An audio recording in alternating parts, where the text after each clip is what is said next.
Ladies and gentlemen, welcome back to another episode of Uncut Jams. I'm here once again with my producer Dante, and for the first time ever, with my special guest, G. Telly. It's G. Gathiga, man. That's my Instagram. That's my Facebook name, man. They won't let me change it. And neither will I. We've only known each other for 3.5 years, bro. And I swear we've had this exact conversation. Like every time I bring you on stage, I go, G Telly, and you go, it's G Gathiga. And I go, oh yeah. I forgive you though, bro. You booked me on my first Toronto show, bro. Yeah, yesterday you introduced me as he found me in a garbage can, pulled me out of the gutter, and raised me, fed me. I was 75 pounds. Now I'm a fully formed man. I was 75 pounds as a baby. When I found you in the gutter, raised you to be a grown fat man, and then you're like, and now I surpassed him. Now I'm better than him. I was messing around. Like that was a nice thing to throw in before I just want to go up and try new material at an open mic. Yeah, it was a book show, man. There was a crowd. Come on, stop it. Hell yeah. That's right. There was a crowd every Tuesday night at Dystopia. Hosted by G. Gathiga. You hosted every Tuesday night? Every Tuesday, baby. And Dystopia. I wonder why they called it Dystopia. He just said, I don't know. He said he found the name. He just thought it's interesting. It's the opposite of a utopia. Yeah. Utopia is like everything's great. You want to go there. Dystopia is like when life goes to shit and you end up in this horrible place. I had to Google it, like the specific meaning of dystopia. But yeah, it's cool. It's cool, man. Speaking of living in a dystopia, you live in my old room. Yeah. Coincidentally, I didn't even mean to do it like this, but last week Ernie was my guest, and Ernie moved into the room after me, and then you moved into the room after Ernie. This is sick. So that's 3 roommates in a row that never lived together, but we all lived in the same room. Jessica Skinner said, just move in with Derek and you'll become a headliner. That's it. Yeah. It's the training ground. Yeah, man. It's a great place to get better at comedy because you never want to be home. You just got to stay on your grind all the time. There's no peace at home. No, that's the best. That's the secret people don't tell you about being a comedian. Yeah. You need like a bad roommate that makes you want to be out staying at mics and shit. Yeah. Actually, yeah. Not saying I have a bad roommate. No, Derek's.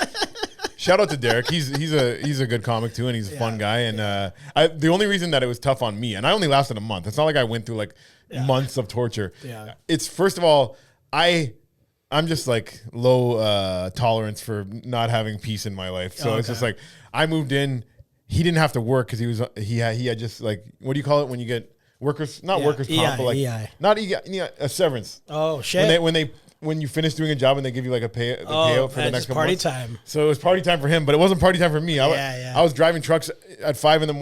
and like had to be up early. Yeah. And it just wasn't a peaceful time to come home to a guy that's has really exciting business opportunities for you because he's been doing cocaine all day. I'm actually like a dream roommate, bro. I'm gone like 2 weekends out of the month. You know what I mean? And like when I'm there, I'm just grinding, bro. And it's been a good location. Yeah. You know what I mean? So. Yeah, you stay hard when you live with Derek. No time to rest. Oh, bro. But moving to Toronto, I will say, if you're like a comic who's doing comedy outside, tell them if you're doing comedy outside of Toronto and you live in Canada, you want to get serious, you gotta kind of move to Toronto, right? I think I think in the world, I think Toronto might be the second best training ground for comedy. I agree with you, bro. I think the best is obviously New York. It's tough to compete with that, but I think from what I've seen and when I see Toronto comedians go on to do other things, it seems like when they go to other places, like if you're a top guy in Toronto, like you're gonna transition well to almost any scene in the world. 100%, bro. The proof is in the pudding, bro. Check out Kill Tony. Check out the guys killing it in New York. You know what I mean? Like it's just what it is, and we were talking about it on the way here, man. What were we talking about? How Toronto comics are going down and just killing it. One after another, bro. Like. Yeah. Shout out to Kansei Yasuda, the latest golden ticket winner.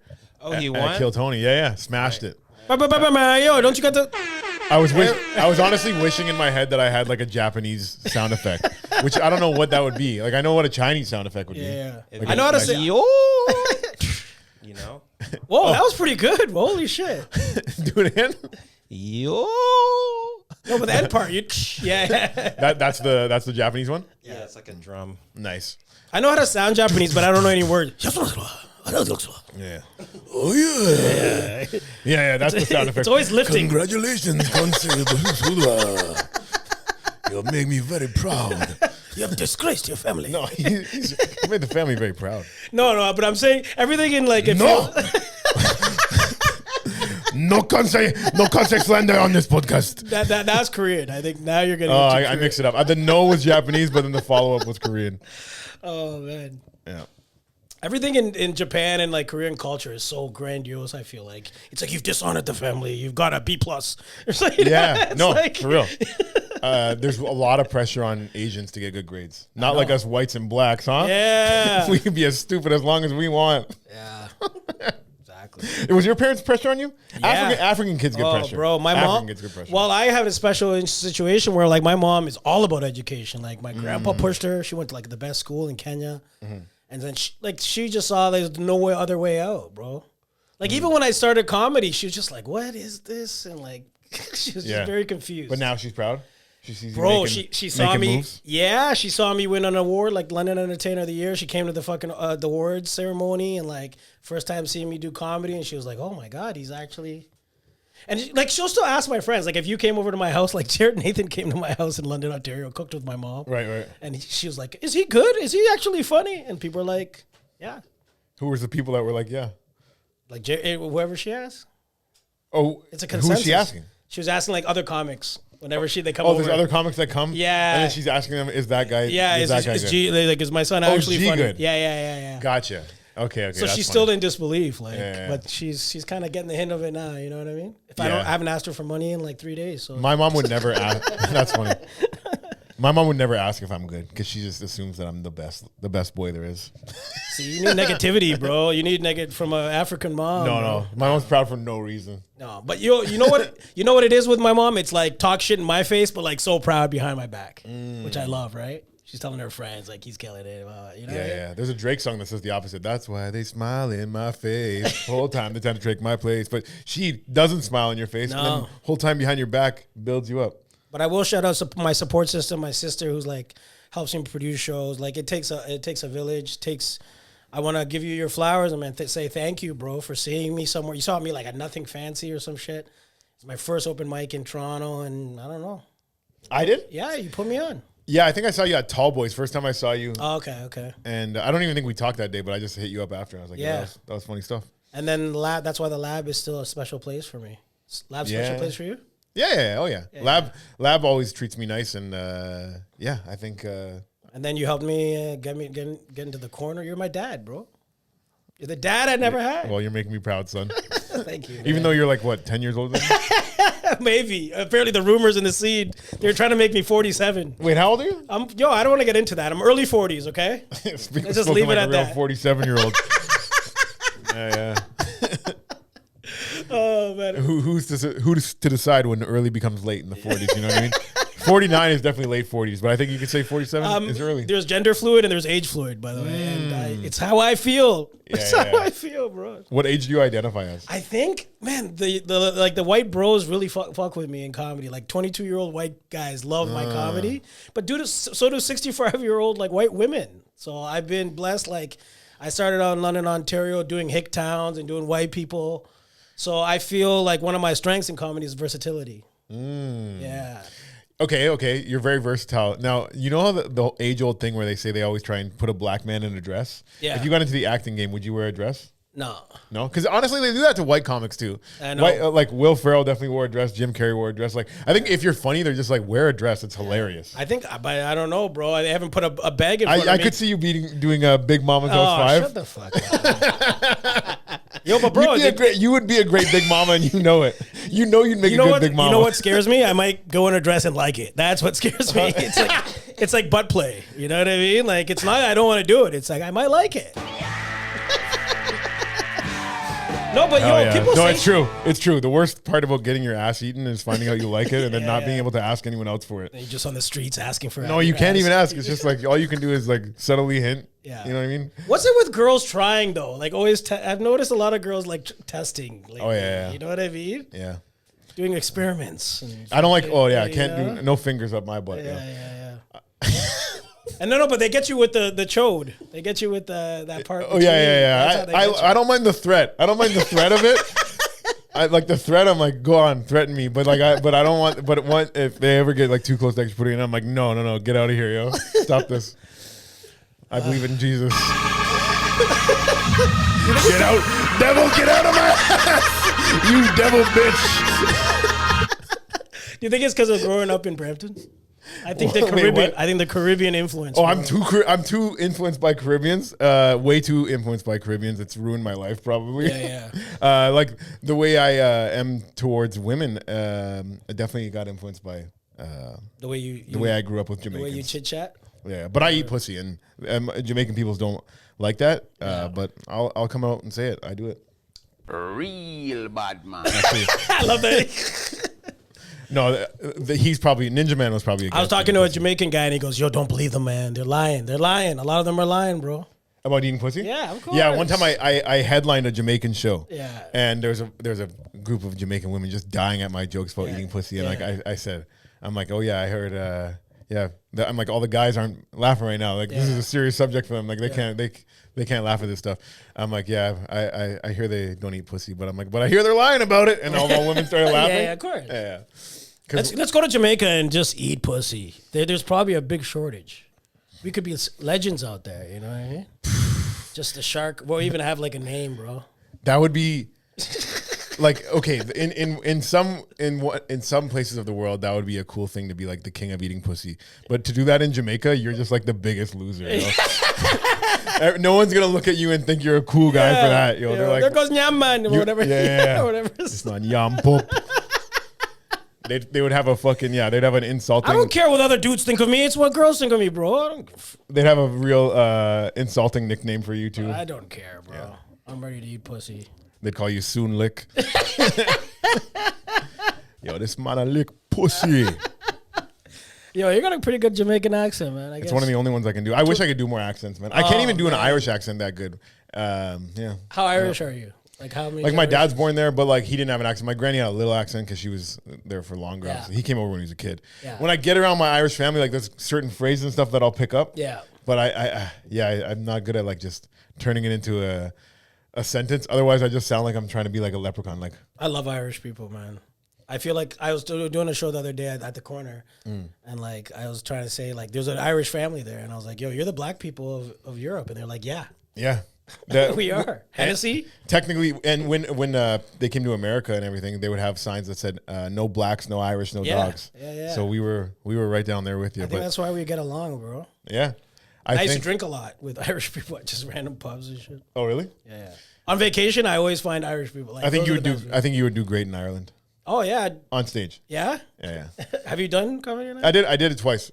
First time did great. Yeah. Second time did okay. I did I think because the first time I went and I did so great that I was like newer then. Yeah. 3 years later I go back and I'm like in my head I'm like I'm gonna fucking smash. Yeah. Because the first time there I smashed so hard that the guy that was running the show, he was taking pictures of me like from like across the bar, thinking I was like a celebrity or something, posting them on Facebook, saying like, "Look who stopped in last time."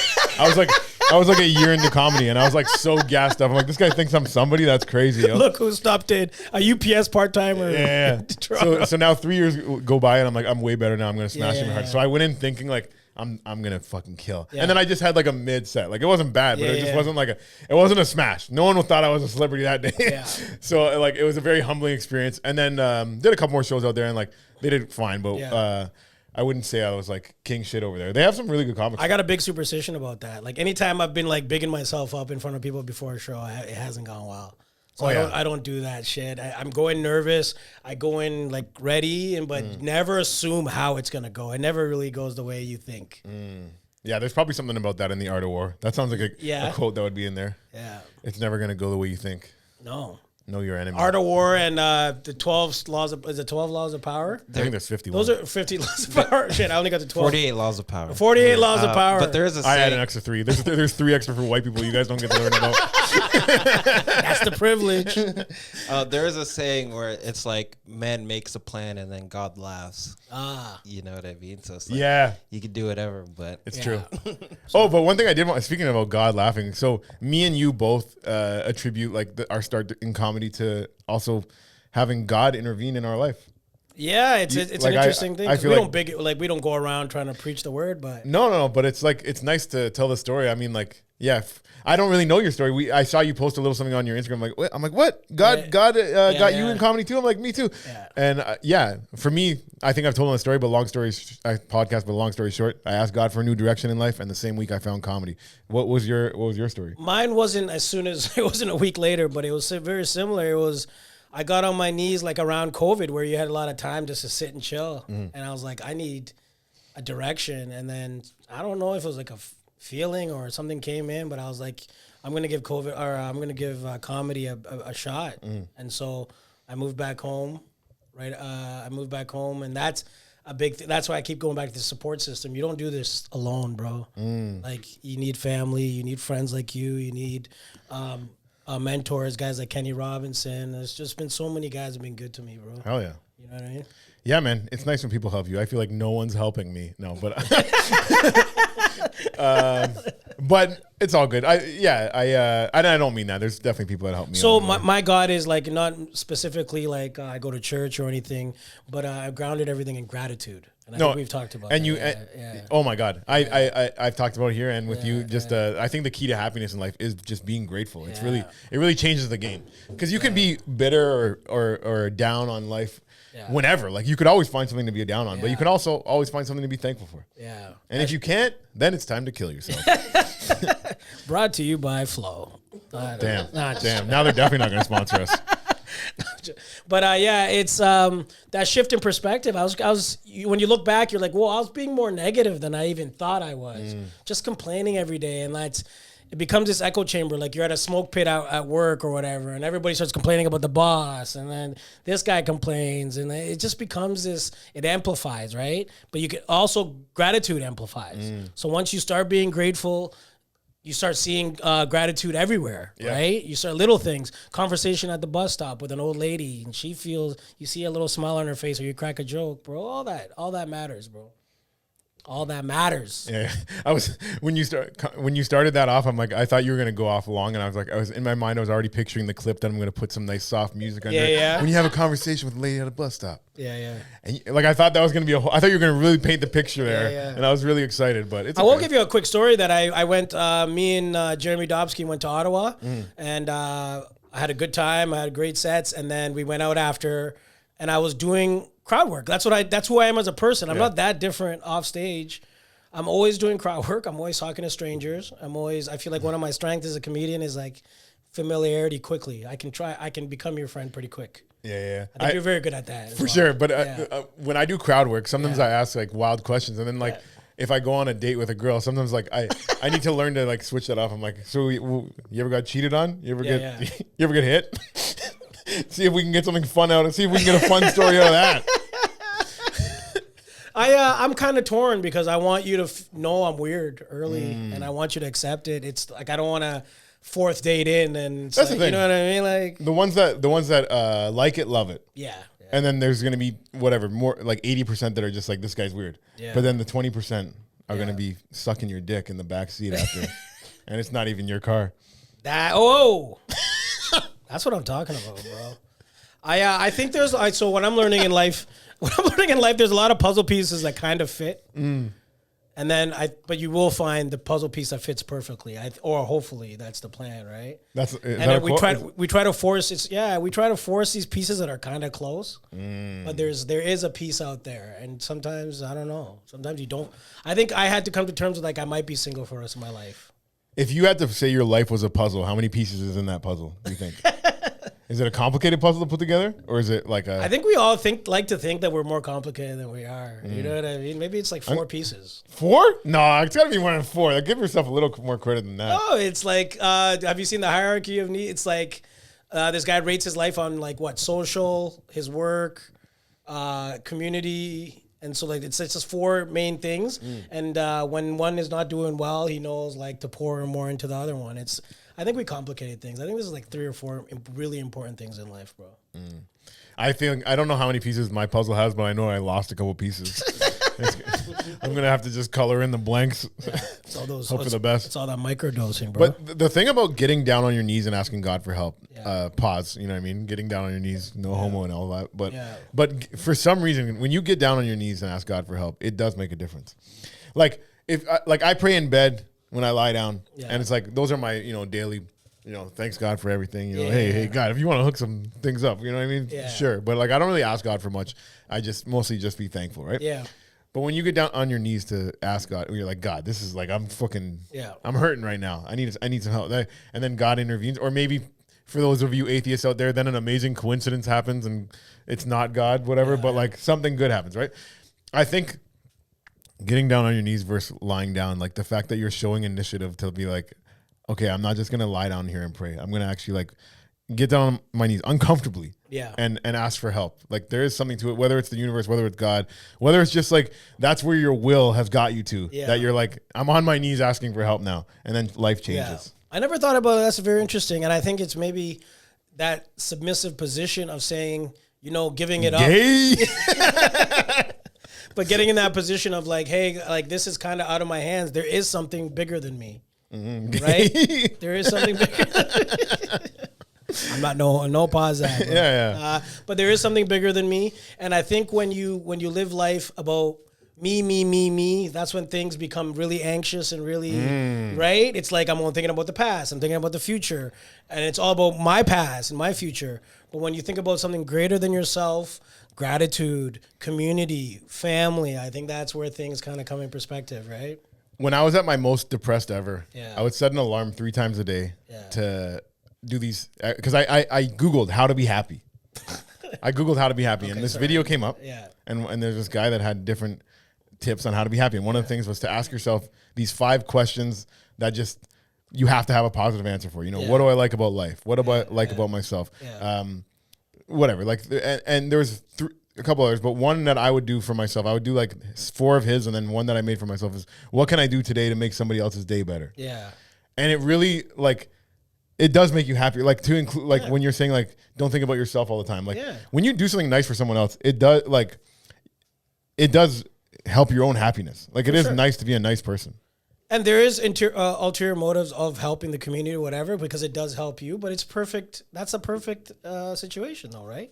Where you can help somebody and you feel good. What you put out, you get back. 100%, bro. And that's why I'm big. I think I talked to you about pussy. it. I'm not a selfish lover though, bro. Yeah. I'm not. You can't be, man. But I think, do you think a good person, actually this is a weird question. Do you think a good person can be a selfish lover? Like a selfish lover can be a good person? Can a selfish lover be a good person? Yeah. I've thought about that. You ever played ball with a hog and you're like, this guy's not a good guy in real life, bro? Like, yeah, I mean, you could be. There's something to that. I haven't put much thought into that, but without doing my research, I'm gonna say based off just your initial asking, I would say you're making a good point. Mm-hmm. Yeah, I'm thinking in my head, I'm like, who are the girls that I fucked that have been selfish? And honestly, none of them have. You guys have all been beautiful angels. Yeah. If you want to come back and suck my dick, let me know, because you're all not selfish. Miami, what? Yeah, no, I missed it. It's too late. So where were we talking about? Gratitude and all that. And so we were talking about what were we talking about before the show, even when I was like, we need to bring that up on the when you have blind dates, right? Kind of, yeah. Were we talking about blind dates? Blind dates. One time I went on a blind date. This is before Tinder, before anything. This is like when I was 16 years old.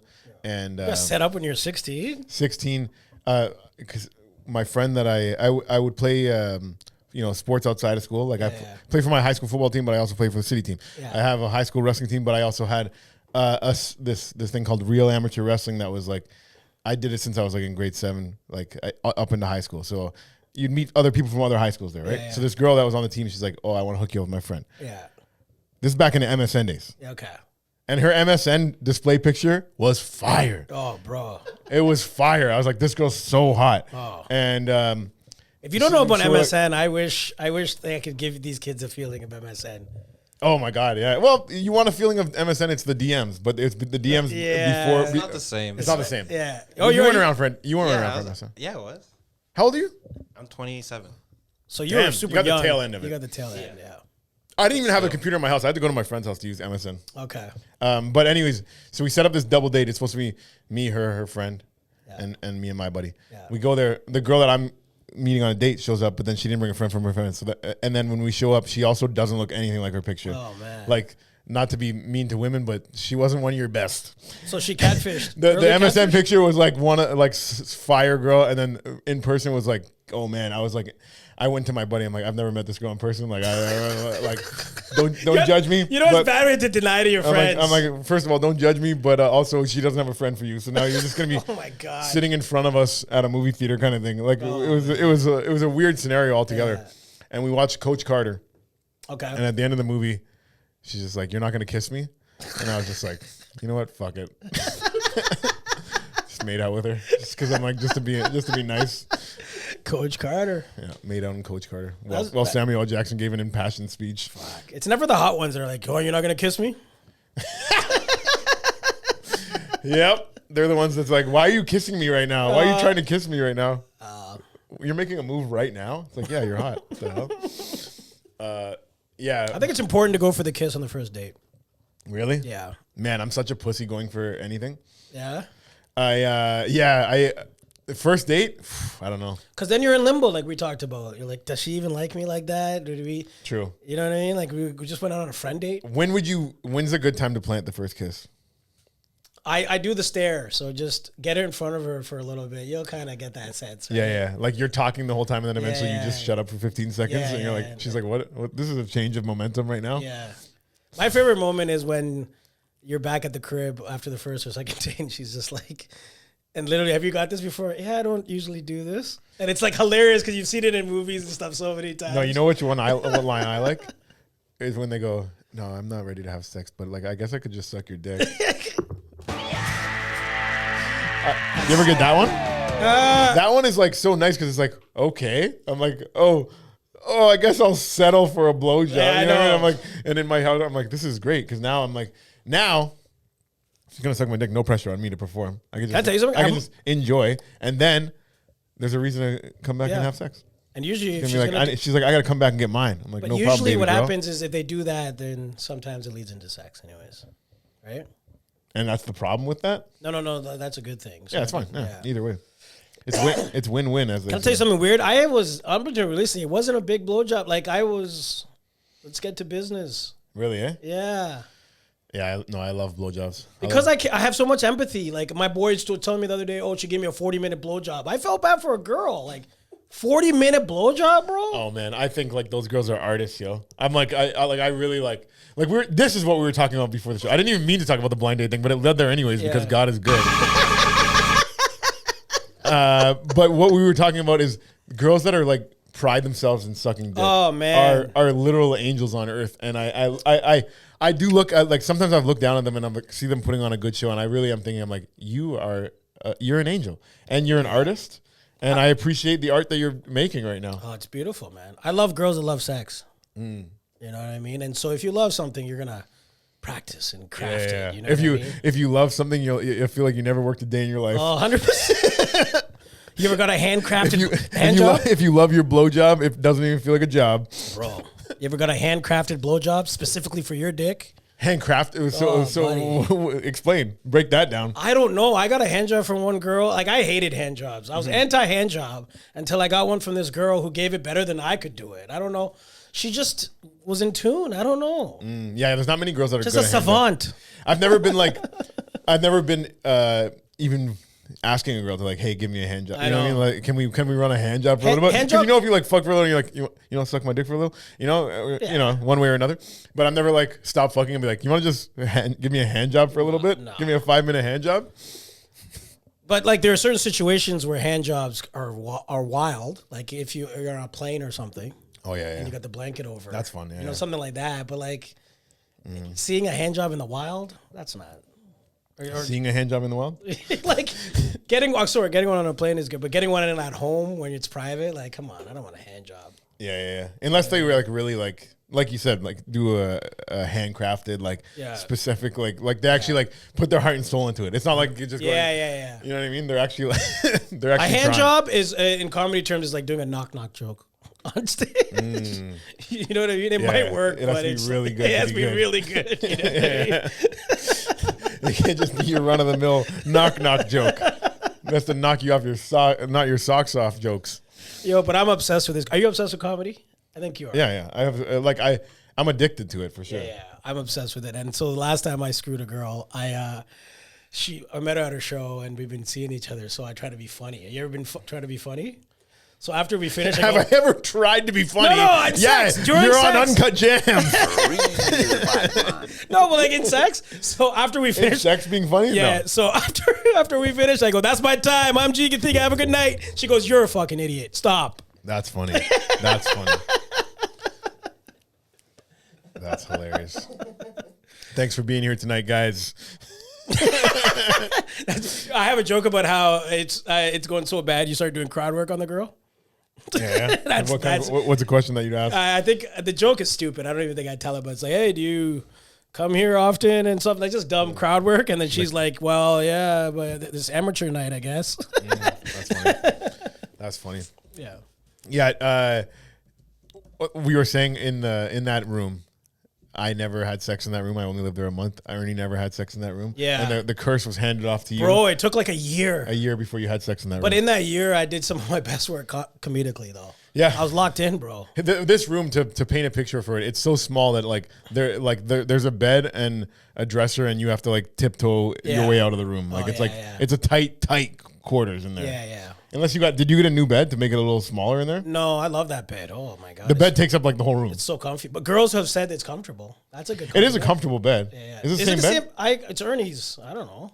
Oh, it's Ernie? Yeah, okay. Ernie brought in a bed. So did you know what happened? So Ernie sold me all his stuff, went to the Philippines, came back and got a sick condo and had to buy all his stuff again. And he was like, shit. I want my bed back. I'm like, You couldn't sell it back? No. You're going to sell it back for double the price.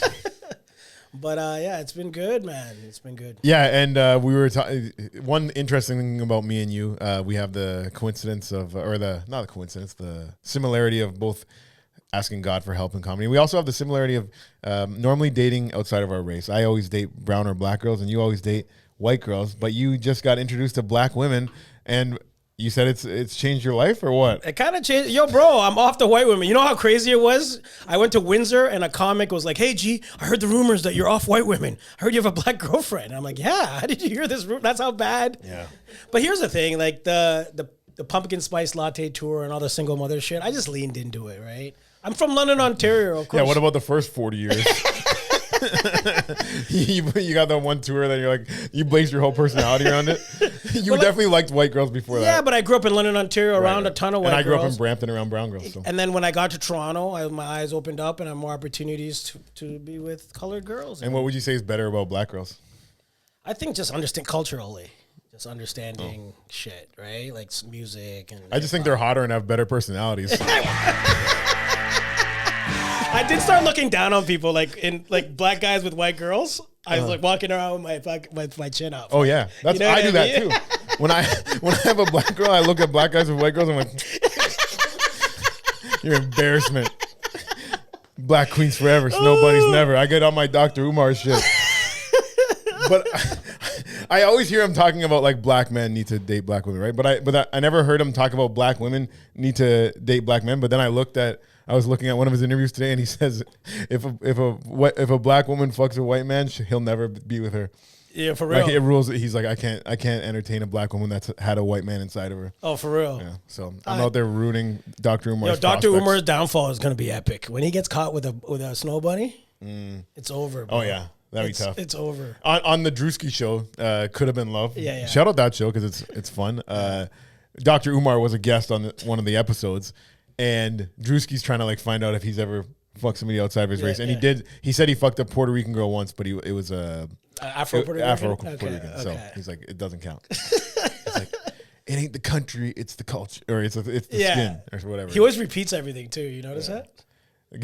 Do an impression. I can't really do an impression of Umar, man. I like white women too much. He'd hate me. He would sense my bunny hopping from a mile away. I think. I heard.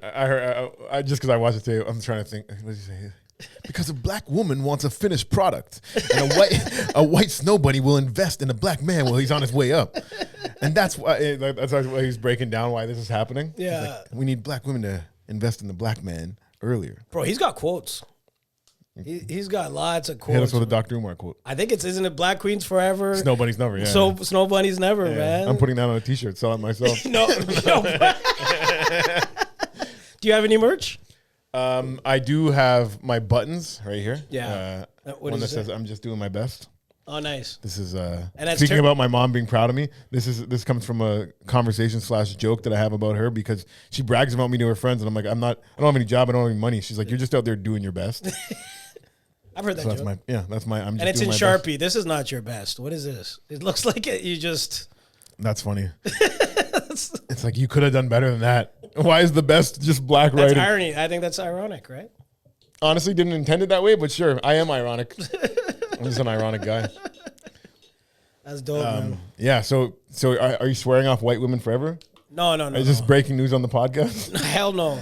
You'll be back? Snow bunnies out there, man. Please DM me, please. I'm playing. Everything's one step at a time. Like I haven't drank in a while, but I don't say like I'm never gonna drink again. Like you know what I mean? It's hard to say shit. I don't live in absolutes, James. You know how like if you grew up with people and then like say like you made too much money and like, oh, you changed. You know what I mean? Yeah. If I dated a white girl, all my friends would be like, you changed. That's hilarious. This isn't the James we knew. Is it more black girls? Is it more? You'll date white women once you make it, like all the other black guys. That's it, eh? I've just been too poor. Yeah. Is it most of the girls I've dated have been brown girls because I was in Brampton, Indian, Guyanese, Trini, then a couple of black girls. Do you have a favorite out of the Browns? Do I have a no? I'm not gonna be out here ranking brown people right now. I'm a big fan of Guyanese girls. Sure. Yeah. That's who I was engaged to, a Guyanese girl. Oh, does that taint? No, not at all. Yeah. If anything, I mean, like I love Guyanese culture and I like the music and everything. I don't love the music, but there's a couple guys that I like. Yeah. What's the Ram Singh Sharma, the village Ram from Sharma. He had a wife and a date with the sister. They buy him visa to take him to Canada. One give him house, one give him a motor car. They give him money to drink a rum. Sometimes he just gambling until the morning come. Ram Singh Sharma. That was my track back in the day. And I would say stories. It's a normal story. I would say Jam Singh Sharma. That was hilarious. Like, and they like at like a family party, they would get me to like sing that song and stuff, just because I would like put my heart and soul. Like every lyric in that relatable. You know what I mean? They give him money to just gamble all the time and drink rum. Like I'm like, yeah, that sounds like a good life. Have a wife and a date with the sister. Oh my god, that sounds like a Canadian propaganda slogan, like trying to get people to Canada. That's funny. It sounds amazing. Yeah. Yeah, to take them to Canada, not to America. They sell Canada. I know, that's interesting. There's every Guyanese person I know has a cousin in New York. Like New York seems like Queens is like big for Guyanese people. Oh yeah. Brooklyn too, I think. Yeah, I don't know. Are you political at all? Not really. Yeah, I try to stay away from politics. So why are you bringing it up? I don't know. It's like it seems to be something relevant right now. What, I don't even know all what's this going on. tariff stuff. And I don't know nothing about it. I haven't been affected by it yet. I went to the grocery store. Bill seemed about the same. Yeah, I didn't notice it too hard. But my California red wines are gone, which also doesn't really make too much of a difference in my life. You're a red wine drinker? Not really, but I bought red wine, a California red, just coincidentally the day or like 2 days before they took them all off the shelf. Shit. And I was like, man, maybe I should have held on to that bottle because I sold it. There's some money to be made there. I do the 2-for-1 self checkout, so nothing's gonna affect me. I adjust inflation myself. There you go. Yeah. Hell yeah. Except by the local No Frills near my house. I don't never steal from there. Do you like reality TV? No. That's more my speed, not politics. I like trash reality TV. I don't like reality, but I would do a reality show. So there's one that, have you heard of Temptation Island? Yeah. It came out in like 2001, then it took like 10 years off, and then they had like 5 seasons on, really slutty, on Crave, but now they just brought it to Netflix. Okay. Just today, so today's Wednesday, you'll be watching this episode next Tuesday. Hopefully you guys have checked out some episodes of Temptation Island already, but basically, do you know the idea of the show? They just put a bunch of bombshell singles on an island, or? Okay, so this show, out of all the dating shows I've ever watched, this is like the most like hectic on your mental as a person that's entering the show, because it's like, this is the point of the show. So you go on, you're in a couple, and you go on to try and be tempted into cheating on your girl or your boyfriend. Yes, I remember now. And then once a week, you watch a video of like a little highlight of what they're doing, of what your ex is up to, totally out of context. Like sometimes they did nothing, but they just make it look really bad, and they're like, maybe I should be cheating. Yeah, like it's like the whole point is like it's a experiment to see if you can be tempted. So the season that I'm watching right now, that they just started up on Netflix, I only watched the first 2 episodes, but They introduce her to the couples, and 2 of the couples have only been together like a year. Yeah, yeah. And it's like, why do you need this experiment right now? You guys just started dating, and 3 out of 4 couples already had cheating in their relationship within the first month of the relationship. Okay. Like, so it's like you couldn't even pass the test of not temptation in the suburbs. You know what I mean? Now you're on the island of 10 people pretending that they want to fuck you. Here's the other thing: the way guys tempt girls versus the way girls tempt guys, hilarious. Yeah, yeah. The way the girls tempt guys is like lap dances. We're taking shots of each other. Just fun time. Yeah. The way guys tempt girls, they take them aside, sit on a bench, and like tell me about your day. You know what I mean? Like, let me just hear you out. Like, it's so funny that's what girls want to. They just want to fucking complain about their day. They're like, just hear me out. That's interesting. I had a bad day. My boyfriend's a piece of shit. They're like, oh my God, really? Yeah. And then they cut to the guys just fucking licking a girl's tit in the other one. That show.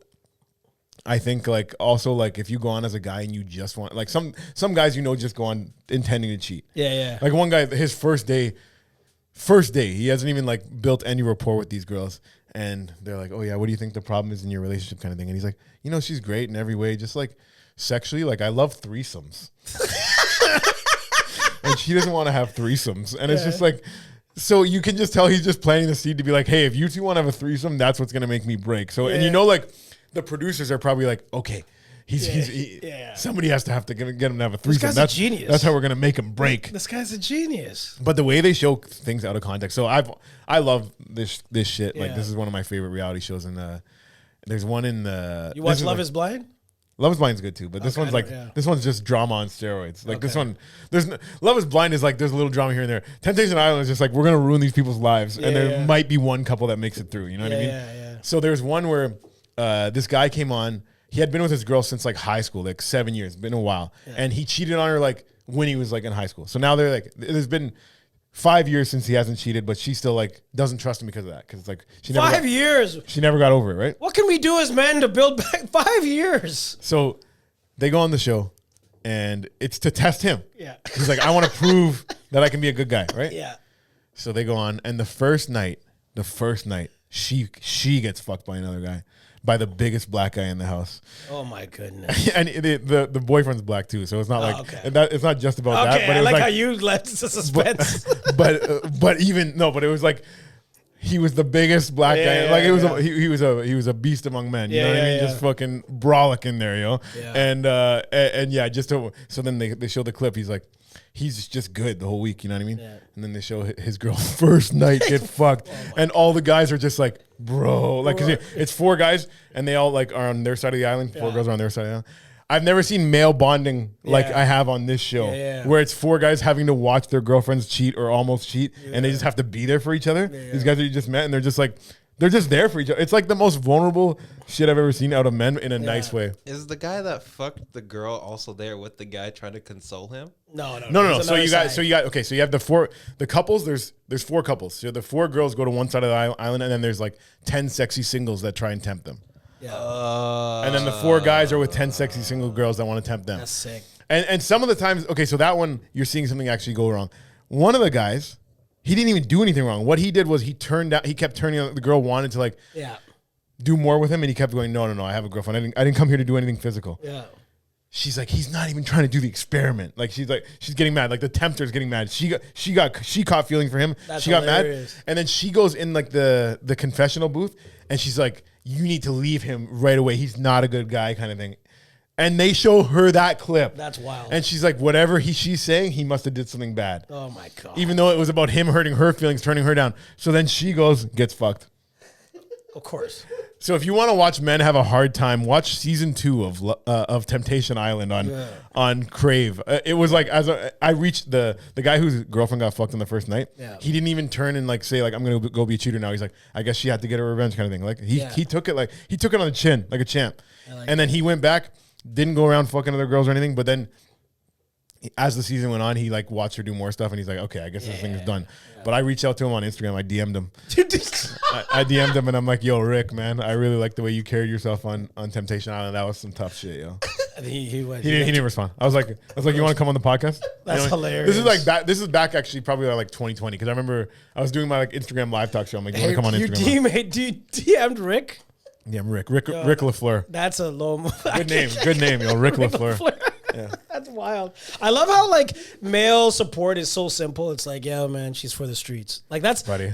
You know what I mean? That's all we need. You deserve better. You deserve. Yeah, we don't go. Girls will give you a fucking soliloquy and monologue. And but actually, on the show, like the guys, if their girl cheats and the guy still wants to like hold out, they're like, you're a good guy kind of thing. If the girl watches the guy cheat, they're all like, he's a piece of shit. You deserve better. Like, you know what I mean? Yeah. Girls are like instantly like, burn it all to the ground. You see. Guys are like, man, if you think you need to hold on for her, hold on. Yeah. Like the man support, like it's worth watching just for the bromances on the show. Yeah. Like there's a lot of like sexy stuff. Sounds like you don't even need the girls anymore, bro. You're just there for the male support. But I will say this: on the new season, they show like the lineup of all the sexy girls coming, and there's one brown girl, and I'm like, whoo, and I'm watching it. I'm like, and they let everyone come up and like say like their little intro line, you know. I was a cheerleader, so I like to get tossed around. Yeah. Like, oh my god. This guy's like, I like to work out. I'm gonna open up your girl's hips. Oh my god. God. All those. So I'm waiting for this girl to come out and do her line. They didn't even let her talk. Oh. She didn't even talk in 2 episodes. And I'm like, man, that just shows me that I'm like, what I think is hot. Like I think like America doesn't think brown girls are hot, but like I'm just looking at the brown girl like, whoo, girl. A hot brown girl that doesn't talk though? That sounds hot as fuck. What she looks like. Because I sent somebody my friend a picture. I'm like, oh, this is the girl that I'm loving on the show right now. Oh my god. Dante, I'll show you. Oof. So she didn't even let her talk once. I don't even know her name. Is she? She's one of the. She's a tempter. She probably doesn't know English or something. Yeah, no. The main girls get to talk. There's also one girl that's a tempter that was on a show called Fuck Boy Island. Yeah. And I'm just like, now she's on Temptation. I'm like, okay, how am I supposed to trust that she's there for love now?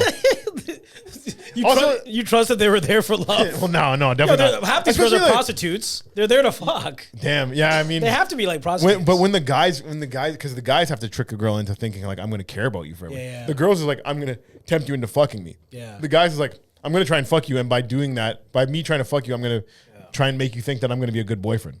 You'd be a perfect guy to do a documentary on like the dark side of Temptation Island, because these girls have men too. These tempters, they probably have guys at home too, right? Where they're like, "Hey, I'm gonna go do this island thing. Don't worry, I'm not gonna fuck anybody. It's just for the money. You know, we need it." And like, you know what I mean? It gets deep, bro. Yeah. Well, they do. So I've talked about it on another episode, but they do dark side of the reality. They never did one on Temptation Island, but now I'm like, I want to dig in on that one, yo. One girl send my story to Vice. I'll be like, guys, I got a new scoop for you. Yeah. Temptation Island's going fucked up. That's how you get Rick to talk to you finally. Rick LaFleur or whatever. Oh yeah. I'll sit down for an interview with Rick. Man, watching that guy fucking. I don't trust any guy named Rick. That's just a bad name.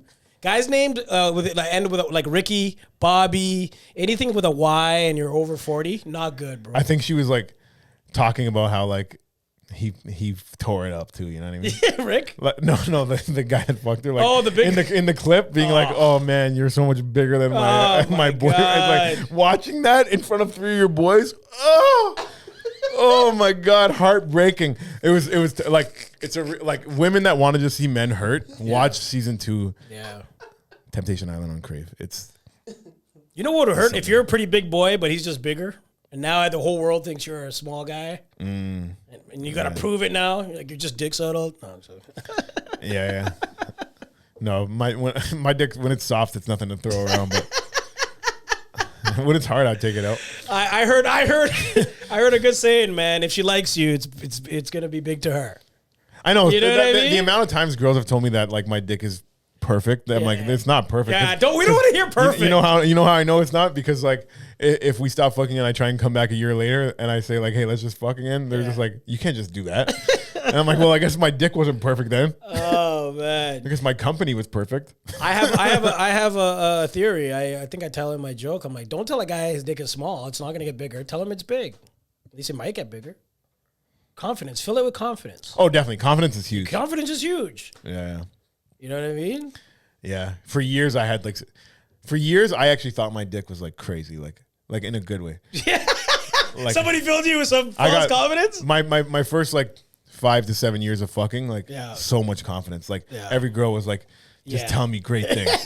I'm like, oh, they're like, I never, like, and then BBLs came out, and then oh shit. And then I had one time I was fucking this girl, and my dick went soft while I was inside of her, and she kept making the same noises that she was making before, and I was just like, what the heck? The hell? Sounds exactly like what it sounds like when my dick is hard. And then I was like, maybe these girls have just been telling me nice things. Yeah, I think it's weird. It's all based on her experiences.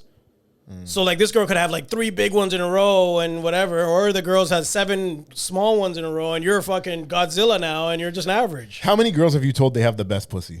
A lot. Really? Oh yeah, I say a lot. I say a lot of shit. When I'm in there, I'm lying. Sometimes I don't lie. Sometimes one time while I was inside a girl, she's like, tell me I'm beautiful, and I was just like, nah. Oh, you're crazy. You're crazy. I was like, you? If a girl lets me inside of her, she's the hottest girl in the world in that moment, bro. Honestly, I've had a lot of I agree with you on that. Like there is like a girl can have like 5 to 7 points added on top of her to see how she looks with my dick inside of her, especially in her mouth. Like there's girls that like have been borderline ugly that like when I have my dick in their mouth, I'm like, are you a beautiful angel? Yeah. I had one girl talk shit like I have some of the best pussy, and then I got in there. I was like, oh, you were right. Like, yo, she was right. Yeah, I was like, oh shit. And then I've had, it's like I don't know, it's like comedy. Don't talk too much shit before you get on stage. Just do the work, right? You know, I've heard all kinds of shit from girls. It's usually the big talkers are not the freaks. Was the girl that got you off White Women a single mom? No, shocking. Wow, yeah, because your two staples are white women and single moms. I know. She even said, she's like, I can't believe it. I'm not white and I'm not a single mom. She's just funny as fuck. And yeah, I think I've got to the age where I'm running into a lot of single moms. Can't swing my dick without hitting a single mom these days. I love a single mom. I talk about why. The 3 pillars of single mom. Do you want to talk about it, or is it for the stage? No. I don't. It's right, just because because the 3 pillars. I love 50-50 custody single moms specifically, right? Because I like the weekend off, right? I'm a comedian. I like to know that the kids have a good dad too. Yeah, exactly. The 100%. You're like, yo. So 50-50 custody. Actually, I don't know if it's 3 pillars. 50-50 custody. What else do I like about a single mom? It's just they're snacks. And they always have meals. They have snacks. Yeah, I've eaten. Sometimes they pack you snacks. Bro, I've eaten like pre-made kids meals. Yeah. Yeah, that's not classic. That's not cool. That's not cool. Well, like I've done it. Like it's probably the kids' lunch or some shit. And then I like that they're desperate sometimes. Like just they're grateful. Okay, yeah, I think that's a better answer. Yeah, and they don't have time to waste. They don't like, know time. You fuck a single mom. Sometimes, like it'll be like when they come back to your house, they're just like, "We have to fuck right now because my babysitter gets off in half an hour." Oh, I love that shit. Or it's just like they have like one night and they're like, "I'm fucking tonight." Like, we're not messing around. We don't. You see that like group of single mothers on the dance floor? Oh, they're out for business. It's like Saturday night. It's their only night out. Yeah. Live it up. I love it, bro. Because it is every night is like when they only have 1 or 2 nights off a week. When it's just the guy has the kids on the weekends or something. Like they have to really and no mother hens. Balls to the wall. Yeah. There's no mother hens. Single mothers aren't mother hens. Have you noticed that? There's not a ton of single mothers like mother henning their other friends. It's like they know. Like we have to get this done. It's always like some ugly single chick that's the mother hen. Yeah, if you're a mother hen, stop it or you're ugly. Stop the shit, man. Shut the fuck up! But if you let us fuck, you're beautiful. Yeah, some girls. Oh, I like when a girl is like helping their friend fuck. Oh. I'm like, you have good friends. Those are angels. Yeah. They're just sitting there like, you should go home with them. And I'm like, I didn't even ask her yet. And they're already like in her ear telling. And then she goes, my friends, like, you know, when they my friends think I should go home with you. And you're like, oh, that's such a silly idea. I guess we should go home and have sex. By the way, she's single. If you're shit like that, it's a wrap, bro. Yeah. I had one throw the keys. Oh, don't I'll drive your car home, Maddie. I was like, oh my God, thank you. That's great. Yeah. Do you still tell old war stories with your boys? A proud you have like I'm not telling you to tell the story, but like a 2-man where it's like it didn't look like it was gonna go good, but somehow you pulled it out. Those like reminiscing with a friend those are good on a good night. Yeah, those are good stories. Like where you picked up a girl, a guy like pulled interference with the mother hen, and like things worked out. I love strategy. I haven't, but personally, not a big one night stand guy. I haven't done many one night stands. Yeah. No. I saw a meme where 2 guys partied all night together, a white and a black guy, and then they exchanged shirts like that's sports. Yeah. They're just like trade jerseys at the end. Yeah, they traded jerseys, and I want to have a night like that's that good that I can trade a shirt with a random guy. Yeah, I could see you doing that for sure. I just don't drink anymore, so I don't get into like. I don't wake up like that's a drunk thing to do. Yeah, if you're trading shirts with a stranger when you're sober, that's wild. That almost shouldn't be happening. Or doing coke when you're sober. Have you seen people do sober? They're not fun. If you're doing coke when you're sober, like, don't talk to me. All right, we're almost done, but we have a couple segments that we like to do here. Do you have an animal fun fact? All right, we have one thing that we do, animal fun fact of the day. All right, animal fun fact of the day from Yahoo. Animals. Yahoo.com. Was that your preferred search engine back in the day, or was it always Google? I Ask G. I was asked Jeeves a little bit. I was weird, man. You have to be loyal to the brand because he's a G. He's a fellow bro. G. Nowadays, you go over to somebody's house and they got a weird search engine. You're like, yo, bro, we're gonna need to talk. You know what I mean? Yeah. They're using GoDaddy or some shit. GoDaddy's a funny one. All right, let's hear it. Elephants can hear through their feet, sensing the vibrations in the ground. I don't know if that's hearing. That's just vibrations. Well, what is hearing? That's a deep question. I can feel vibrations on my feet, so that means I can hear. If you put this podcast on your foot, can you hear it? No, but hearing is hearing the vibrations in the air. That's what your ears do. I guess. Everything is vibrations. Everything's vibrations, yeah. This cord goes into this board, comes out in these headphones, vibrating it out. I guess my dick was hearing her pussy. You know what that is? That's Australian Aboriginal shit, isn't it? Mongolian. What's Mongolian? Throat singing, yeah. Nice. I don't know why I did it there. I think just to show off vibrations, maybe. Yeah. That's what my great grandfather Genghis Khan used to do. And that's a good way to wrap up the podcast. No. Throat singing. There's one last thing. Whoa, pause. That's what it's. No, I mean the women out there who take pride in throat singing. Shout out to all my throat singing baby girls out there. Okay, we do have one last thing to do here. You're not a religious guy, right? I do believe. God? I do believe in a God. Yeah. Do you believe in our Lord and Savior Jesus Christ? No.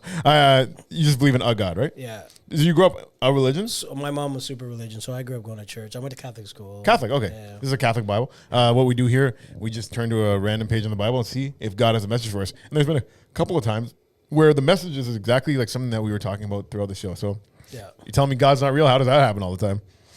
It's because it's just the same verse over and over. No. It's just said differently, I think. Okay. I never heard the story about this guy, Tobit. Tobit died peacefully at the age of 112 and received an honorable burial in Navia. He was 62 years old when he lost his eyesight. And after he recovered it, he lived in prosperity, giving alms and continually blessing God and praising the divine majesty. Now, that's pretty interesting because what he's saying there is that he went blind and then he got rich and gave God thanks all the time. Like after he had lost something that would probably, people would say probably would ruin your life. Yeah. Is when his life became the most. So he didn't get his sight back. He just never got his sight back. He just got prosperity. Prosperity. He lost his sight at 68, became prosperity, and just gave thanks to God all the time. I always talk about turning negatives into positives, and I think that's what gratitude is, right? Perceived negatives, right? It's like, I didn't get this opportunity on this festival, so I started this monthly. And now this monthly, I'm preaching out to the people of Toronto and the good people. You know. But like, so many times where something negatives happen, it turned out to be the best thing in my life, bro. And you can find me at Gigathiga's Mandem Comedy Jam March 22nd, and also the Crowdwork Show on March 28th. Absolutely, March 29th. March 29th, March 22nd, March 29th. You can catch me and G together, thanking God and making you laugh. Yeah. I do want to shout out something. Can I shout out something? Of course. So I do this Toronto Mandem Comedy Jam. Has been super popular. I do it once a month at the Real Jerk, and I'm just super proud of how it's like developed and evolved. And James, and it's not just a black show. It's more of a hip hop show, more of an urban show, trying to bring back that spirit of Def Comedy Jam back in the day. And we have a DJ, and it's a vibe, bro. I host it. Yeah. And so he's going to be doing it March 22nd. I do it the third Saturday of every month, man. Pull up. Tell me if you think I should bring this one out. Break this joke out for. I haven't done this one in years, but just saying you're trying to bring Def Comedy Jam back. Yeah, guys, I grew up on Def Comedy Jam. I liked it so much that I actually checked out Def Magician Jam too. Right? It's like a lot of beautiful women in the house. A lot of beautiful women. Now, which one of you bitches want to get cut in half with this dick? Bro, you have to bring that joke up because it's a deaf comedy joke. Yeah. By the way, I love how you're like, how you end jokes, man. I love that. Am I right, boys, or whatever the fuck? Am I right, boys? Am I right, ladies? You got to put that on a T-shirt, bro. Am I right, fellas? Yeah, I love that shit. That's funny. Okay, I never thought about that, but thanks. Yeah, That's actually a good idea. That's how I'm a marketing guy, so I always think about tags as merch as well. So I have this joke about the N. You've heard my N word, my N. No, I don't listen to those ones. I actually don't say the Some N word. white guys don't say it. I don't even listen to it. I talk about how everybody should say the N word, but it should be a process. So you get your N1, N2, like That's G1, funny. G2, and so I'm making these N1 cards, like driver's licenses, That's crazy. and they're gonna be my QR code. That's so funny. And you know what I mean. So I always think about things in how marketable is. So they can pull it out and it's just like your face, like if they scan the QR code, it says like G approved. G approved this N word. Did some guy come to your mic and say that I approved him saying the N word? Did you give him one? No, absolutely not. I checked that guy. Which guy was it? He was a Spanish dude, Or- which was no, let's weird. leave it Which alone. I didn't know how Let's say his to. name. No, I won't say. I don't even know his name, but it was Spanish, so I didn't even understand. Like, just say it or don't. I don't know. Yeah. Fair. It's Yeah, the a guy brown people. What's the verdict on brown people saying that? I'm not the. Thanks for asking me. Thanks for inviting me to this consultation. Well, but- that's why I had the joke, right? It's like there should be a system so how you can say the N word because I don't care anymore, right? Yeah. No, I'm lucky I didn't grow up with, like, I grew up with a lot of black friends and they didn't make me feel comfortable saying the N word. Yeah. Like, there's some white guys that like grew up around guys that were like, oh, I say it around my friends so I can say it around everyone. But it's like, but then you go to the wrong place. It's like, no, you can't. There's consequences. You can say it, but there's So, consequences. I was lucky enough to just not have friends like that. I try not to use it too much. I actually cringe when I see of sets where I use it because I didn't grow up using it a ton, you know, and I don't want any advantage. I got an ego. I don't want a comic being like this guy gets a word to use and I don't get to use it. So that's how I look at it. That's bro. so funny. Yeah. Yeah, well, I guess, like, I mean, the way I say, like, when some of my women comedy friends will say, like, oh, I don't want to take shortcuts. I'm like, comedy's a long game. Just fucking take the shortcut, yo. Yeah. It's going to take a while either way. So, I mean, like, not to say that using the N-word is a shortcut, but, like, if you were saying, like, oh, I don't want to be on this black show because, like, because I'm more than a black comedian. but that would be stupid. Yeah, Right? exactly. Yeah, so. I think there's a time and place for everything, and I think overusing even swear words. Like I watch old clips, and I'm like, I'm swearing too much. Are you on a Just for Laughs showcase? No, I'm not. Okay, but say they gave you one and you were like, oh, I'm their black guy. Like, I'm not going to do it because I'm their black guy. No, you're going to do the fucking showcase. Yeah, I think you can get too righteous in it. I was talking to Norm about that. I was like, I'm not going to do any gambling commercials or stuff like that. He goes, gee, take the fucking money. Yeah.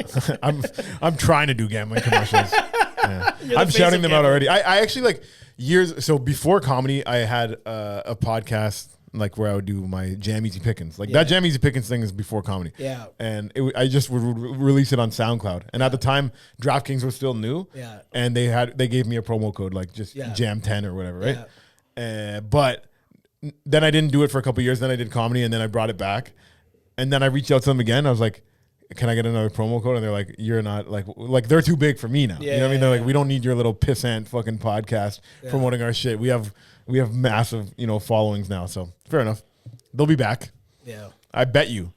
What's over under on them coming back? I bet you. Okay, let's say. I'm just joking, man.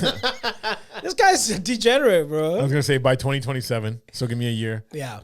So I guess like by this time next year, let's say, give me one calendar year, and I'll have a gambling one of those gambling websites as a sponsor on the show. That's great. Just more money and more profit. If you want to take that bet, send me money to helpjamout@gmail.com. And if I don't get it, then I'll send you the money back in a year. Send me money right now.